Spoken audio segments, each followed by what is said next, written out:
All right, let's get right into it. We're about to unpack a story of transformation so massive, so absolutely epic, it almost sounds like a legend. It's the story of how one man literally redrew the map of the world.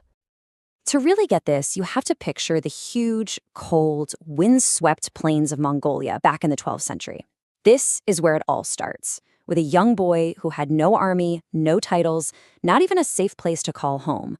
He was born into a brutal world of constant warfare with, and I mean this, absolutely nothing to his name. And yet, from that rock-bottom starting point, he built an empire that stretched from the Pacific Ocean all the way to the doorstep of Europe. An empire bigger than Rome, bigger than any that came before or has come since. Which, of course, leads to one giant question. Right? How did that one kid go from zero to, well, everything?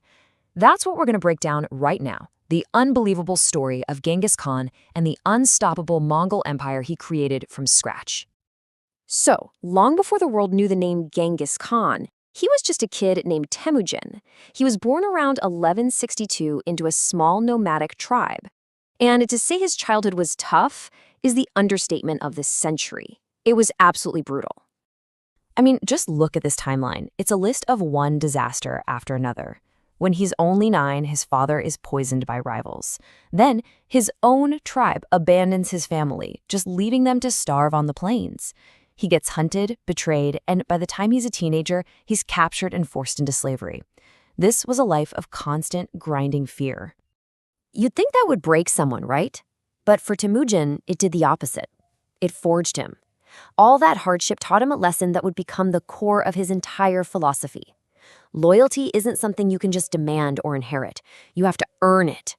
And that one idea, well, that became the foundation for everything that came next. So at this time, the Mongol homeland was just this chaotic mess of warring tribes. Everyone was fighting everyone. There was zero unity, which meant there was no real power. Temujin looked at all this chaos and came up with a plan that was nothing short of revolutionary. He basically took the old system and completely flipped it on its head. The old way was all about loyalty to your own tribe and your own family. Your power was based on who you were born to. But Temujin's new way, it was simple. Your loyalty was to him, the Khan, and your position was based entirely on how skilled you were. Merit, not birth. And here's how he put it into practice. First, he declared all tribes equal, which immediately smashed all those old rivalries. He promoted people based purely on talent, which meant, a former slave could rise up and become a top general. Discipline was ironclad, but the spoils of war, they were shared fairly with every single warrior. And he organized his entire army into this brilliant decimal system, units of 10, 100, and 1,000. Nobody was doing anything like this. So after years of fighting, winning battles everyone thought were impossible, he finally did it. He united all the Mongol tribes under one banner. And in 1206, they gave him a new title, a name that would echo through history, Genghis Khan, which means universal ruler. The boy, Temujin, was gone. The world was about to meet the Khan. Okay, so with the Mongols finally united, Genghis Khan unleashed a military force the likes of which the world had literally never seen before. This was not just another army. This was a finely tuned, unstoppable war machine. So what made them so good? Well, it came down to a few incredible advantages. They were, without a doubt, the greatest horsemen in history. They could ride for days. Their archers were legendary, able to shoot with pinpoint accuracy while at a full gallop. They had flawless communication on the battlefield using flags and signals, and their discipline was absolutely terrifying.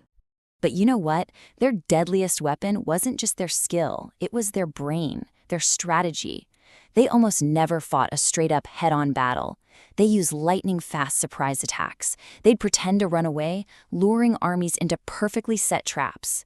And they were masters of the flanking maneuver, circling around their enemies to crush them from all sides. On top of all that, they perfected psychological warfare, using sheer terror to make entire cities surrender before a single arrow was fired.